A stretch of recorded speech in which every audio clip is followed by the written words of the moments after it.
চিনি মানব দেহের জন্য কতটা খারাপ? চিনি কোকেন ও হেরোইনের চেয়েও বেশি অ্যাডিকটিভ। আমাদের শরীরের পাওয়ার হাউসের নাম হচ্ছে মাইটোকন্ড্রিয়া। এই পাওয়ার হাউসে শক্তি উৎপন্ন করে বিভিন্ন ধরনের এনজাইম বা হরমোন। এই এনজাইমগুলোর মধ্যে 3টি বেসিক এনজাইম আছে।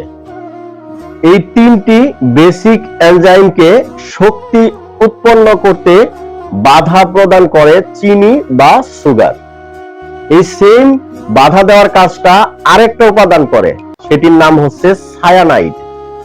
আমরা জানি এই সায়ানাইড হচ্ছে সরাসরি বিষ বা পয়জন, যেটা খেলে মানুষ সহ যে কোনো প্রাণী মুহূর্তেই মারা যেতে পারে।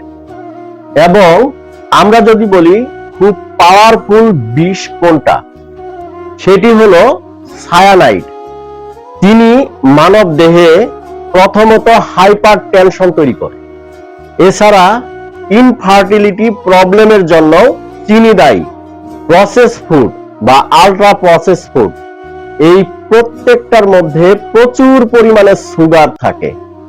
সুগারের 262টি লুকানো নাম আছে, এর কোনোটাই উপকারী নয়। অর্থাৎ সুগার বা চিনিকে কোনোভাবে খাদ্য বলা উচিত নয়। মাত্র 4-5টা সোর্স থেকে বিভিন্ন প্রসেস ফুড বা প্রক্রিয়াজাত খাবারে সুগার ঢুকানো থাকে। যেমন বার্গার, পিজা, এগুলোতে কি সুগার আছে? জি, এগুলোতেও সুগার আছে। বার্গারের সাথে যে সস দেওয়া হয় এবং বার্গার বানাতে যে বনরুটি ব্যবহার করা হয়, সেখানে সুগার আছে। আমার আপনার শরীরের জন্য এমন কোনো গ্লুকোজের দরকার নেই যেটা বাহির থেকে এই ক্ষতিকর সুগার বা চিনি খেয়ে ঢুকাতে হবে। তার মানে আমাদের চিনি খাওয়ার কোনোই দরকার নেই। সূরা বাকারায় খুব গুরুত্বপূর্ণ 2টি শব্দ আছে, একটি হচ্ছে হালাল, আরেকটি হচ্ছে তাইয়িব। অর্থাৎ আমরা যেসব খাবার খাই সেগুলো যেন হালাল এবং তাইয়িব দুটোই হয়।